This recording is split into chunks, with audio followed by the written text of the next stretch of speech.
Judge Harrison Blackwood's gavel echoed through the marble halls of the Superior Court like a death sentence, while the court interpreter sat silently, harboring a truth that would bring down the most powerful man in the state. Before we jump back in, tell us where you're tuning in from, and if this story touches you, make sure you're subscribed, because tomorrow I've saved something extra special for you.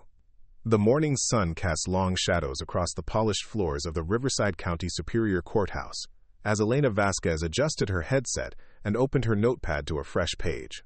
For 3 years, she had occupied the same modest chair in the interpreter's booth, translating for defendants who couldn't afford private interpreters, her voice serving as their only bridge to justice in a system that often seemed designed to exclude them. Judge Harrison Blackwood commanded Courtroom 7 with the authority of a man who had never questioned his place in the world. At 58, he possessed the kind of inherited confidence that comes from generations of family wealth, political connections, and social standing. His great-grandfather had founded Blackwood Industries, his father had served as state attorney general, and Harrison himself had ascended to the bench not through years of grinding legal work, but through a carefully orchestrated political appointment that had cost his family's foundation several $1 million in strategic donations. The courtroom itself reflected Blackwood's status. Ornate wooden panels lined the walls, imported marble gleamed beneath expensive lighting, and his elevated bench towered over everyone else like a throne. Even his robe seemed more luxurious than those worn by other judges, tailored from the finest materials and pressed to perfection each morning by his personal assistant. Elena, by contrast, worked from a cramped booth barely large enough for her equipment and a small desk.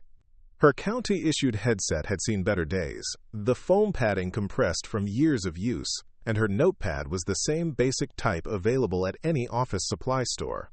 She earned $32 an hour for her services, with no benefits, no job security, and no recognition for the crucial role she played in ensuring equal access to justice.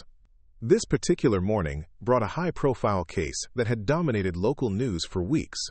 Viktor Kozlov, a Russian immigrant and construction worker, stood accused of embezzling $200,000 from Pinnacle Construction, one of the largest development companies in the region. The case had generated significant media attention, partly because of the substantial sum involved, but mostly because Pinnacle Construction was owned by the Blackwood family trust.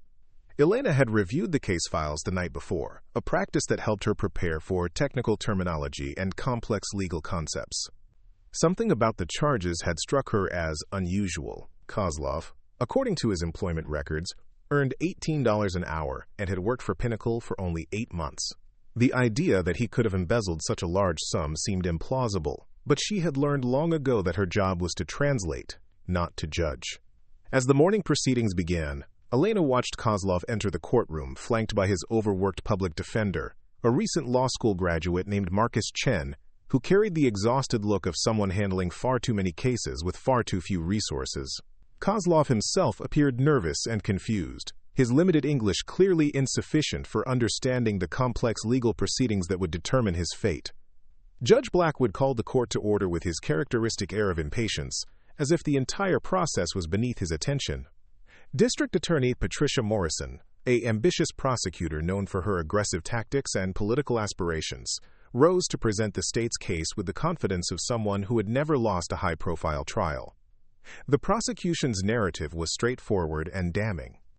According to Morrison, Kozlov had systematically falsified timesheets, created fake invoices for materials that were never delivered, and diverted payments into accounts he controlled.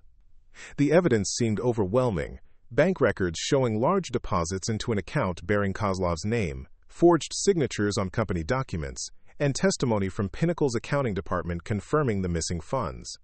As Morrison presented each piece of evidence, Elena translated faithfully, watching Kozlov's face grow increasingly pale and bewildered. Through her headset, she could hear his whispered responses to his attorney, desperate protests of innocence that seemed to fall on deaf ears. Chen appeared overwhelmed by the volume of evidence and the technical complexity of the financial records. Judge Blackwood observed the proceedings with barely concealed boredom, occasionally checking his expensive watch or adjusting his gold cufflinks. When Chen attempted to object to certain pieces of evidence, Blackwood dismissed him with the weary tone of someone dealing with an incompetent subordinate. The first day of testimony focused on the financial evidence.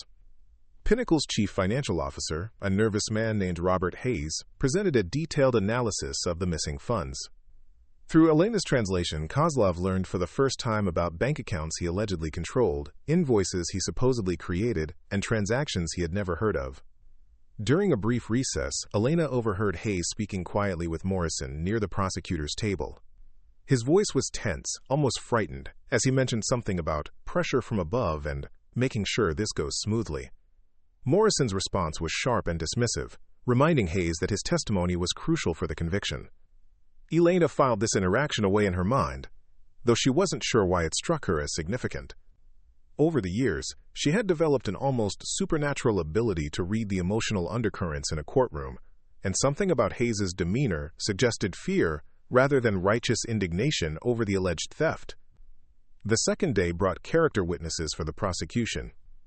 Pinnacle's human resources director testified about Kozlov's allegedly suspicious behavior, claiming he had been secretive about his work and had shown unusual interest in company financial procedures.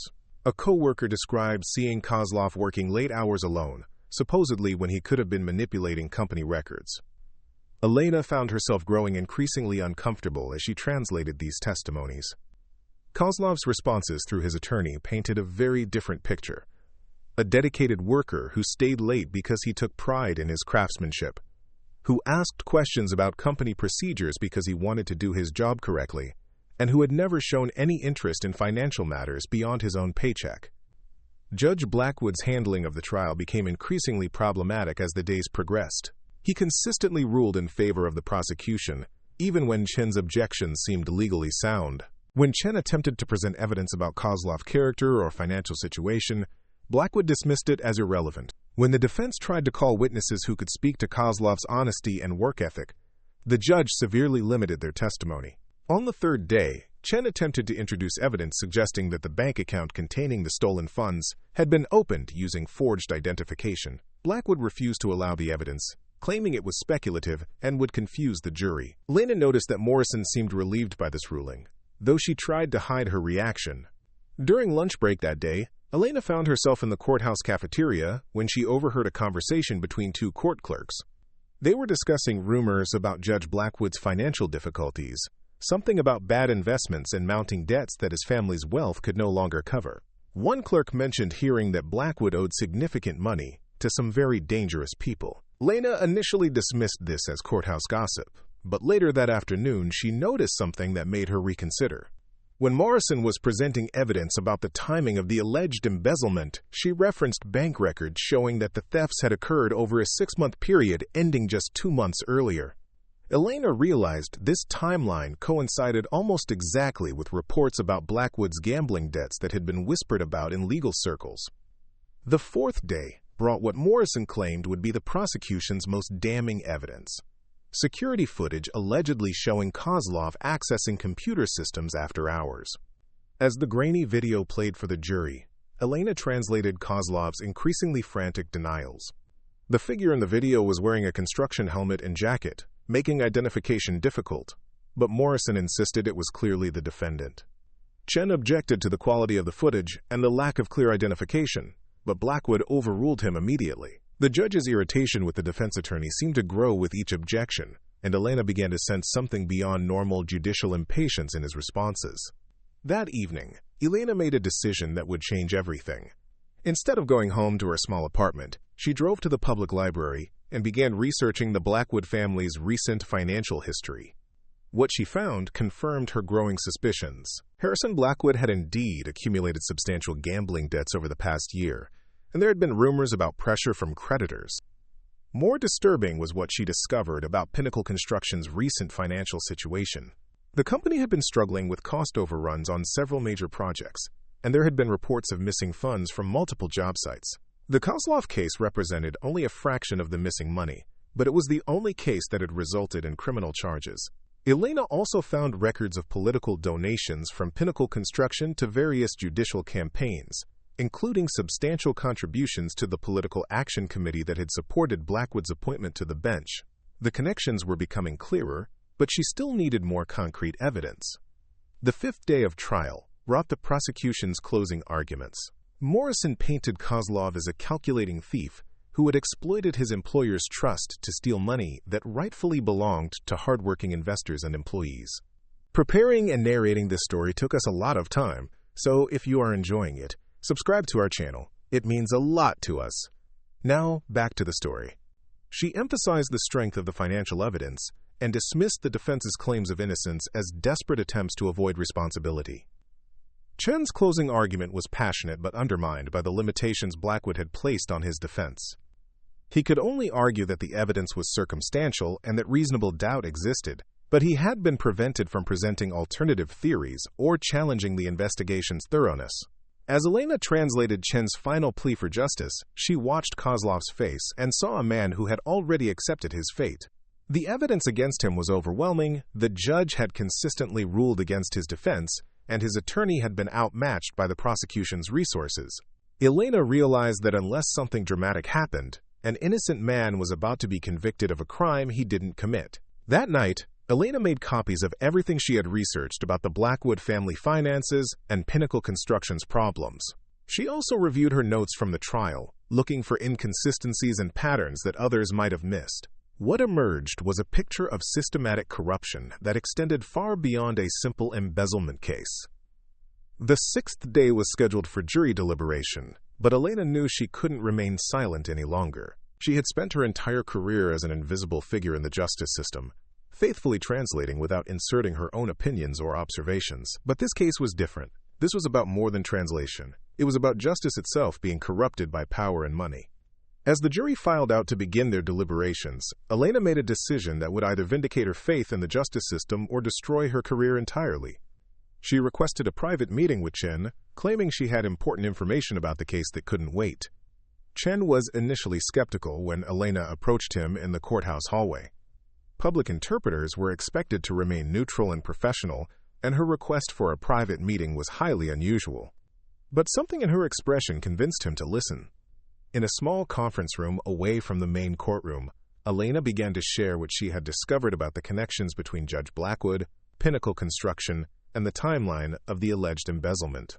Chen's expression shifted from skepticism to amazement as Elena presented evidence of financial records, political donations, and personal debts that painted a very different picture of the case. But Elena saved her most damning revelation for last.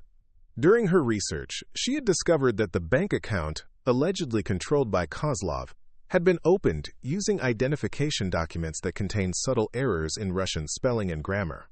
As a native speaker who had grown up in a bilingual household, Elena could see mistakes that English speakers would never notice. The documents had been forged, but not by someone who actually spoke Russian fluently. More importantly, Elena had noticed something during the trial that no one else had caught. When Morrison was presenting evidence about the forged documents, she had mispronounced several Russian words in a very specific way. It was the same mispronunciation pattern that appeared in the forged identification documents. Someone with Morrison's exact linguistic limitations had created the fake IDs used to frame Kozlov. Chen stared at Elena in amazement as the full scope of the conspiracy became clear. Judge Blackwood needed money to pay his gambling debts. Pinnacle Construction, owned by his family, had been losing money due to actual embezzlement by someone with access to high-level financial systems. Rather than expose the real theft and risk destroying the family business, they had chosen to frame a powerless immigrant worker for a fraction of the missing funds. Morrison had been complicit in the frame-up, possibly in exchange for political support for her own ambitions. The bank account, the forged documents, even the security footage had all been manufactured to create an airtight case against an innocent man who lacked the resources to defend himself effectively. Elena's revelation came with enormous personal risk. By exposing the conspiracy, she would be challenging some of the most powerful people in the state's legal system. Her career as a court interpreter would almost certainly be over, and she might face legal retaliation for interfering with an ongoing trial. But as she looked at Chen's determined expression and thought about Kozlov waiting in a holding cell for a verdict that would destroy his life, Elena knew she had no choice. Sometimes the most important translation wasn't about converting words from one language to another, but about translating truth from the shadows into the light. Chen immediately began preparing emergency motions to halt the jury deliberation and present new evidence. Elena spent the next several hours providing detailed documentation of her discoveries, knowing that each page brought her closer to a confrontation with Judge Blackwood that would determine not just Kozlov's fate, but the integrity of the entire justice system. As evening fell over the courthouse, Elena sat alone in the conference room, surrounded by evidence of corruption that reached the highest levels of local government. Tomorrow would bring the most important translation of her career, but this time she wouldn't be converting between languages. She would be translating the truth from a whisper into a shout that would echo through every marble hallway of the courthouse. The wealthy judge who had dismissed her as just another invisible court employee was about to discover that sometimes the most dangerous person in the room is the one nobody notices. Elena had spent years being overlooked and underestimated, but tomorrow she would step out of the shadows and prove that justice doesn't depend on money or power, but on the courage to speak truth in the face of overwhelming odds. Judge Blackwood had built his life on the assumption that his wealth and position made him untouchable. Morrison had climbed the political ladder by prosecuting cases she knew would advance her career rather than serve justice. Together, they had created a system where the powerful could escape consequences while the powerless bore the blame. But they had made one crucial miscalculation. They had assumed that Elena, like so many others in the courthouse, would remain silent and invisible, faithfully performing her role without questioning the larger system. They had never considered that the woman translating their lies might understand far more than just the words being spoken, and that her commitment to justice might prove stronger than their commitment to protecting themselves. As Elena prepared for the confrontation that would come with the morning light, she reflected on the irony of her situation. For years, she had translated the desperate pleas of defendants who claimed innocence, never knowing whether their words were true or false. Now she found herself in the unique position of possessing absolute proof of innocence, but facing a system designed to suppress that truth. The next few hours would determine whether the American promise of equal justice under law was more than just words carved into marble facades. Elena had spent her career helping others find their voice in a foreign legal system, but tomorrow she would need to find her own voice and use it to challenge the very foundations of that system. In the quiet courthouse, surrounded by the symbols and rituals of justice, Elena understood that she was about to become part of a story much larger than any single case. She was about to prove that sometimes the most powerful words aren't spoken by judges or prosecutors, but by the quiet voices that speak truth when everyone else remains silent. The morning arrived with an unusual stillness that seemed to settle over the courthouse like a held breath. Elena had barely slept, her mind racing through the implications of what she was about to do. By 7 a.m., she was already in the building, using her security clearance to access the court records department where she made additional copies of every document that supported her case. Marcus Chen arrived an hour later, his usual exhaustion replaced by a nervous energy that Elena recognized as the look of a lawyer who had stumbled onto something far bigger than he had bargained for. They met in the same conference room where Elena had revealed the conspiracy, but now the atmosphere was charged with the weight of what they were about to attempt. Chen had spent the night researching emergency procedures for halting jury deliberations and presenting new evidence. The legal hurdles were substantial, requiring not just proof of new evidence, but demonstration that the evidence was both material to the case and unavailable during the original trial. More challenging still was the fact that they would be presenting this evidence to the very judge they were accusing of corruption. Elena had prepared a detailed timeline that connected Judge Blackwood's gambling debts to the Pinnacle Construction embezzlement case. The pattern was undeniable once laid out chronologically. Blackwood's debts had reached critical levels in March. The Pinnacle Construction audit that discovered missing funds had occurred in April. Kozlov had been arrested in May, charged with embezzling money that had actually been stolen months before he was even assigned to work on the relevant projects. The forged documents presented an even more damning piece of evidence. Elena had spent hours analyzing the linguistic patterns in the fake identification papers, comparing them to court transcripts, where Morrison had attempted to pronounce Russian names and terms. The correlation was precise enough to serve as a linguistic fingerprint, proving that someone with Morrison's exact pronunciation errors had created the forgeries. As they prepared for the emergency hearing, Elena realized that Chen was struggling with more than just legal strategy.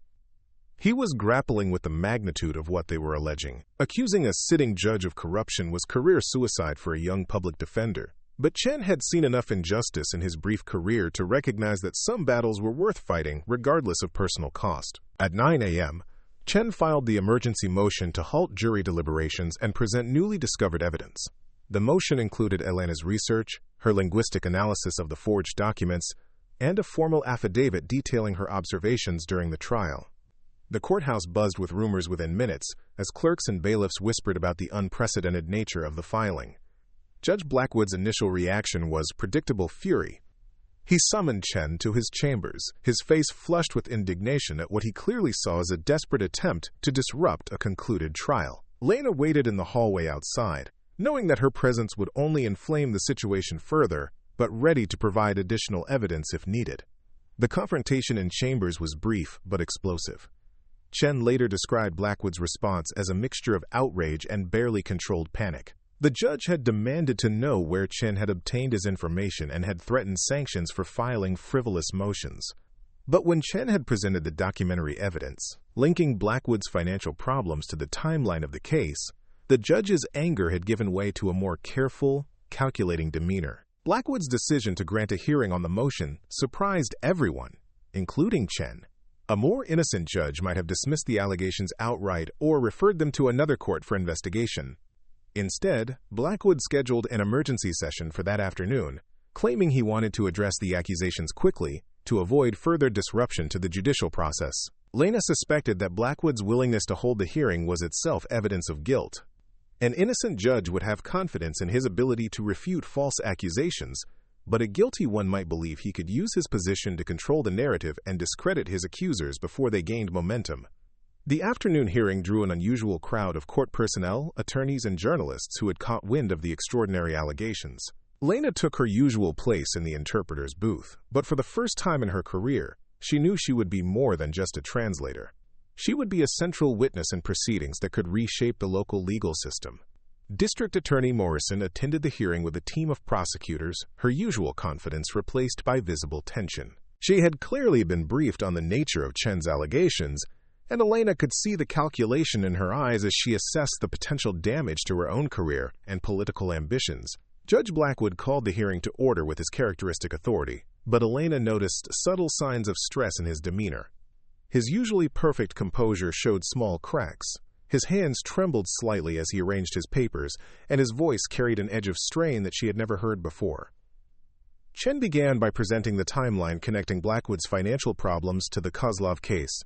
He methodically laid out bank records, showing the judge's mounting gambling debts, loan documents revealing his desperate financial situation, and calendar entries, proving that his most severe creditor pressure had coincided exactly with the beginning of the investigation into Pinnacle Construction. Blackwood interrupted frequently, claiming that his personal financial affairs were irrelevant to the case and demanding that Chen focus on actual evidence of judicial misconduct. But each interruption seemed to reveal more anxiety, and Elena could see that the judge's aggressive questioning was having the opposite effect of what he intended. The linguistic evidence proved even more devastating. Elena was called to testify about her analysis of the forged documents, and she presented a detailed comparison between Morrison's mispronunciations during the trial and the identical errors in the fake identification papers.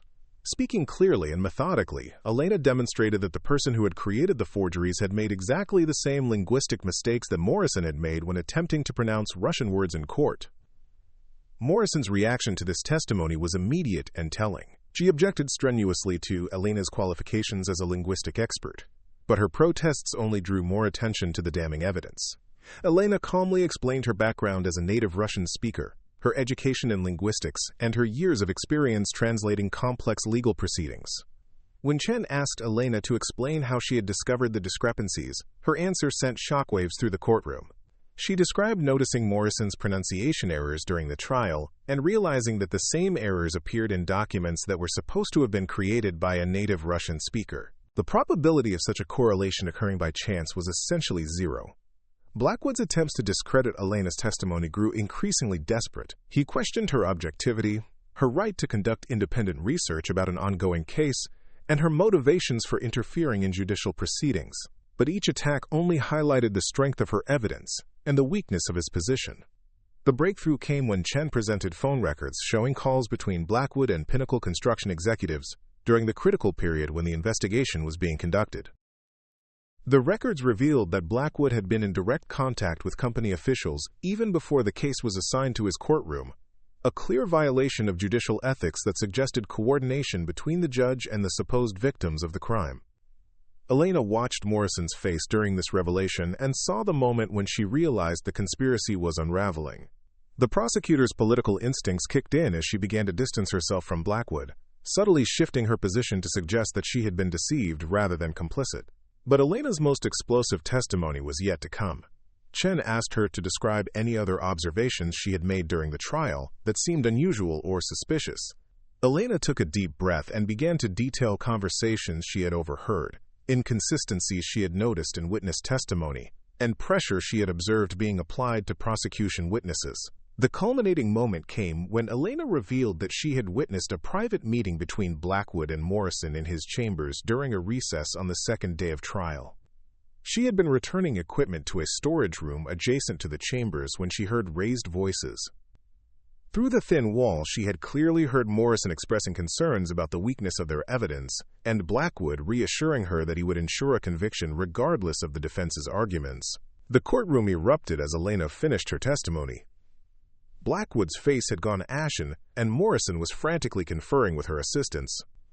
Chen looked stunned by the completeness of Elena's evidence, while court reporters struggled to keep up with the rapid-fire objections and responses filling the room. Blackwood's final attempt to maintain control came in the form of a furious denunciation of Elena's credibility. He accused her of fabricating evidence, violating attorney-client privilege, and attempting to obstruct justice. His voice rose to a near shout as he demanded that she be held in contempt and removed from the courtroom immediately. But Elena had prepared for this moment. In a calm, steady voice that carried clearly through the chaos, she addressed Blackwood directly for the first time in her career. She reminded him that her sworn duty as a court interpreter was to ensure accurate communication and equal access to justice. She had observed that duty being violated and had a responsibility to speak out. Then Elena delivered the blow that would end Blackwood's career. She revealed that she had made audio recordings of several conversations she had overheard, using equipment that she was authorized to carry as part of her interpreter duties. The recordings included Blackwood's conversation with Morrison about ensuring a conviction and a phone call between the judge and an unknown party discussing payment schedules for gambling debts. The legal implications were staggering. Elena had documented not just judicial misconduct but active conspiracy to frame an innocent man. The evidence was comprehensive enough to support criminal charges against both Blackwood and Morrison, and detailed enough to exonerate Kozlov completely. Blackwood's final collapse was swift and complete. Faced with irrefutable evidence of his corruption, he attempted one last desperate gambit. He declared Elena's recordings inadmissible, claimed prosecutorial immunity for his actions, and demanded that the entire hearing be sealed to protect judicial integrity. But the gathered crowd of legal professionals and journalists had heard enough. Word was already spreading throughout the courthouse and beyond. Within hours, news vans would surround the building, and by evening, the story would dominate local and national news coverage. Chen immediately filed motions for Kozlov's release and dismissal of all charges. He also requested a complete investigation into Pinnacle Construction's finances and the original embezzlement that had been covered up by framing Kozlov. The real perpetrators, he argued, were still at large, while an innocent man faced years in prison.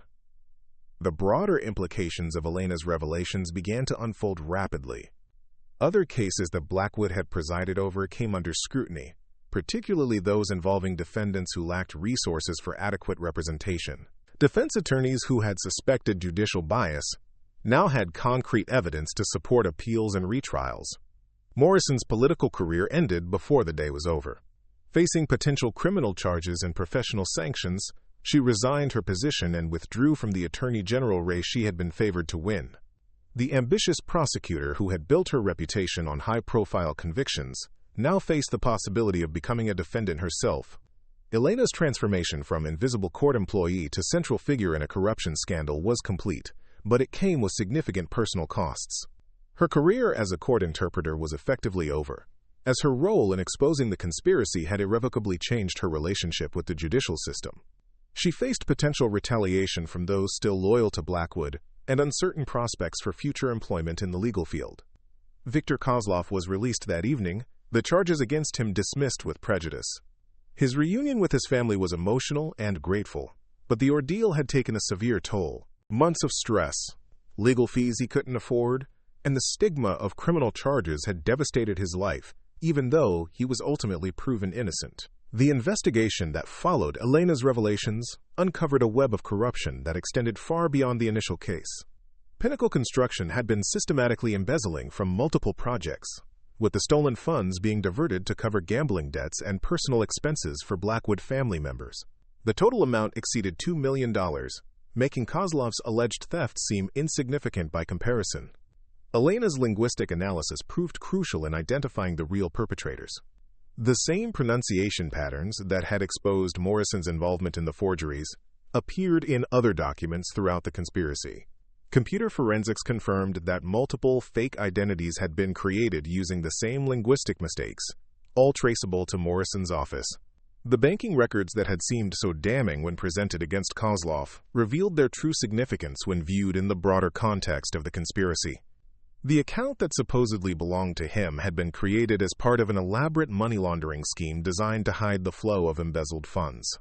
The real beneficiaries were shell companies controlled by Blackwood associates and family members.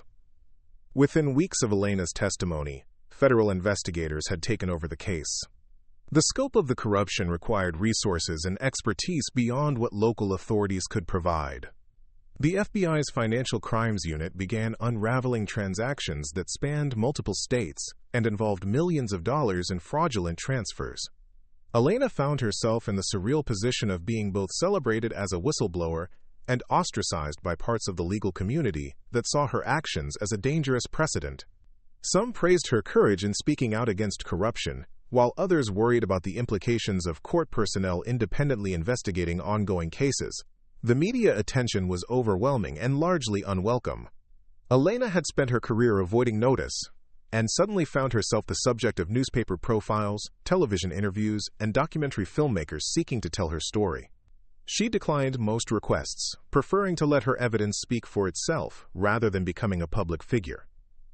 Judge Blackwood's downfall was swift and decisive. Within a month of Elena's testimony, he had been removed from the bench, disbarred, and charged with multiple felonies including bribery, conspiracy, and obstruction of justice.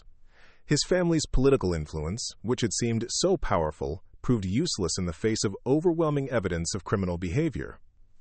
The broader impact on the local judicial system was profound. Elena's revelations had exposed systemic problems that went beyond individual corruption. The case highlighted how defendants without resources could be railroaded through a system designed to favor those with wealth and connections.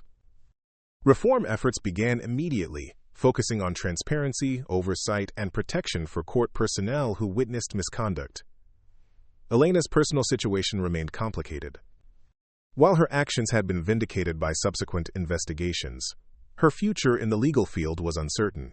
Court administration offered her a position in their internal affairs division, but she was reluctant to remain in a system that had required such dramatic intervention to function properly. The offer that ultimately changed Elena's trajectory came from an unexpected source.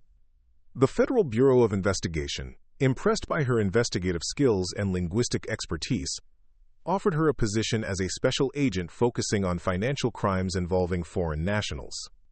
The role would utilize her language abilities while allowing her to continue fighting corruption on a larger scale. Viktor Kozlov's civil lawsuit against Pinnacle Construction, Judge Blackwood, and the county resulted in a substantial settlement that provided some compensation for the injustice he had suffered. More importantly, the case established legal precedents for holding judicial officials accountable for misconduct and protecting whistleblowers who expose corruption in the court system. Elena's decision to accept the FBI position represented more than just a career change. It was an acknowledgement that her unique combination of skills, experience, and moral courage could serve justice on a much broader scale than she had ever imagined possible. The woman who had once been invisible in courtroom proceedings would now be investigating corruption at the highest levels of government and business.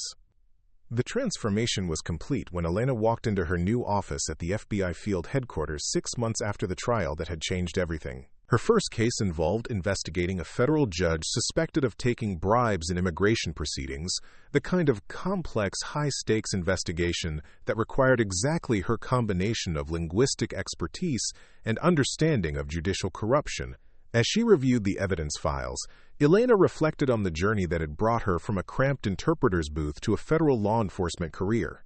The skills that had made her effective as a court interpreter, the ability to listen carefully, understand complex relationships, and remain unnoticed while gathering information, were exactly the qualities that made her valuable as an investigator. The irony was not lost on her that Judge Blackwood's arrogance and corruption had ultimately created the circumstances for Elena's professional transformation. His assumption that she was just another invisible court employee had blinded him to the threat she represented. His downfall had become the foundation for her rise. Elena's new colleagues at the FBI quickly learned to respect her unique perspective on corruption cases. Her understanding of how judicial systems could be manipulated, combined with her linguistic abilities and investigative instincts, made her invaluable in cases involving international financial crimes and judicial misconduct. The Kozlov case became a textbook study in law schools and FBI training programs, illustrating how systematic corruption could be exposed by careful observation and courageous action. Elena's methodology for analyzing linguistic patterns in forged documents was adopted as a standard investigative technique, and her approach to documenting judicial misconduct became a model for other court personnel who witnessed suspicious behavior. Years later, as Elena prepared for another complex investigation into judicial corruption, she would think back to that morning when she had first noticed the inconsistencies in Morrison's pronunciation of Russian words. That small observation had unraveled a conspiracy that reached the highest levels of the local legal system and transformed her own life in ways she could never have imagined. The wealthy judge who had mocked the very concept of truth had learned that justice, like translation, requires accuracy and integrity. His assumption that power could overcome evidence had been proven disastrously wrong. Elena had shown that sometimes the most important voice in a courtroom belongs not to those who hold official authority, but to those who have the courage to speak truth regardless of the personal cost. The courtroom where Elena had once sat in silence, faithfully translating other people's words, had become the stage for her own most important testimony. The woman who had spent years making others' voices heard had finally found her own voice, and used it to ensure that justice could be heard above the noise of corruption and privilege. 5 years after the Blackwood scandal that had shattered the Riverside County judicial system, Elena Vasquez found herself standing in a federal courthouse in Manhattan, preparing for what would become the most significant case of her FBI career. The investigation had taken her from the corrupt local courts of her past to the gleaming towers of international finance, where a different kind of justice was about to be served. Special Agent Elena Vasquez had spent those 5 years building a reputation as one of the Bureau's most effective investigators of judicial and financial corruption. Her unique background as a former court interpreter gave her insights that traditional law enforcement officers often missed, and her linguistic abilities had proven invaluable in cases involving international money laundering and cross-border fraud. The case that brought her to Manhattan involved Judge Patricia Kellerman, a federal appeals court judge who had been systematically taking bribes to influence decisions in high-stakes corporate litigation. Unlike the relatively straightforward corruption of Judge Blackwood, this investigation required Elena to navigate the complex world of international banking, corporate law, and diplomatic immunity. Elena had been tracking suspicious patterns in Kellerman's rulings for 18 months when she noticed something that reminded her of her breakthrough in the Kozlov case. The judge's written opinions contained subtle linguistic markers that suggested someone else was actually drafting her decisions. The vocabulary, sentence structure, and legal reasoning were inconsistent with Kellerman's documented writing style from earlier in her career. The linguistic analysis that had exposed Morrison's involvement in forging documents had evolved into a sophisticated technique that Elena now used to identify ghost-written judicial opinions. By comparing writing samples across time periods and cross-referencing them with known writing patterns of various law firms, she could often determine when judges were essentially selling their signatures to outside interests. In Kellerman's case, the analysis revealed that her most significant opinions in corporate cases were being written by associates at Meridian Partners, a white-shoe law firm that represented many of the companies benefiting from her favorable rulings.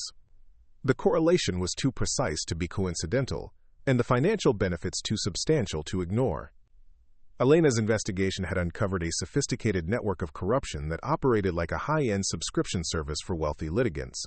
Companies facing adverse federal court decisions could essentially purchase favorable outcomes by hiring Meridian partners, which would then provide pre-written judicial opinions to judges who had been compromised through various forms of bribery and coercion. The scope of the conspiracy dwarfed anything Elena had encountered in her local court experience. The amounts involved reached into hundreds of millions of dollars, with decisions affecting everything from environmental regulations to securities fraud cases. The corrupt judges weren't just taking money. They were selling the fundamental principle of equal justice under law to the highest bidders. Elena's role in the investigation went far beyond traditional law enforcement. Her ability to blend into courtroom environments allowed her to observe interactions between judges and attorneys that would have been impossible for conventional FBI agents to witness. Her interpreter background made her nearly invisible to the legal professionals who assumed she was just another court employee. The breakthrough in the Kellerman case came when Elena discovered that the judge was being blackmailed rather than simply bribed. Meridian partners had obtained compromising information about Kellerman's gambling addiction and her use of court resources to cover personal debts. The law firm was using this leverage to force her cooperation in their scheme to manipulate federal court decisions. Elena's empathy for corruption victims, developed during her experience with Judge Blackwood's downfall, helped her approach Kellerman as a potential cooperating witness rather than simply a target for prosecution. The strategy proved successful when Kellerman agreed to provide evidence against the law firm in exchange for reduced charges and protection from the criminal organizations that had been threatening her. The investigation expanded rapidly as Kellerman's cooperation revealed the full extent of the conspiracy. Meridian partners had compromised dozens of federal judges across multiple jurisdictions, creating a shadow judicial system where legal outcomes were determined by financial considerations rather than law and evidence. The firm's clients included major corporations, foreign governments, and organized crime syndicates seeking to manipulate American courts for their benefit. Elena's linguistic expertise proved crucial in decoding the sophisticated communication systems used by the conspiracy. The conspirators used coded language in their emails and documents, often embedding instructions for specific legal rulings within seemingly innocent business correspondence. Elena's ability to recognize patterns and inconsistencies in language allowed her to decrypt these communications and build a comprehensive picture of the criminal operation. The international scope of the case required Elena to work with law enforcement agencies across multiple countries. Her language skills facilitated cooperation with investigators from Europe, Asia, and Latin America who were tracking related corruption in their own judicial systems. The investigation revealed that Meridian Partners was part of a global network of law firms engaged in systematic judicial corruption. Elena's personal transformation during this investigation was as significant as her professional growth. The shy, invisible court interpreter who had once hesitated to speak up about obvious injustice had become a confident federal agent capable of taking on the most powerful corruption networks in the world. Her success had not come without costs, including the end of a long-term relationship with a man who couldn't accept the demands and dangers of her new career. The culmination of the investigation came during a carefully orchestrated sting operation that Elena had designed based on her understanding of courtroom dynamics. Using her knowledge of how corrupt judges and attorneys communicated, she posed as a representative of a fictional foreign corporation seeking favorable treatment in pending litigation. The operation succeeded beyond all expectations, capturing dozens of participants in the corruption network on video and audio recordings that provided irrefutable evidence of their crimes. Elena's performance during the sting was so convincing that several attorneys offered her positions at their firms, unaware that they were essentially trying to recruit an FBI agent into their criminal conspiracy. Judge Kellerman's testimony at the subsequent trials proved devastating to the defense.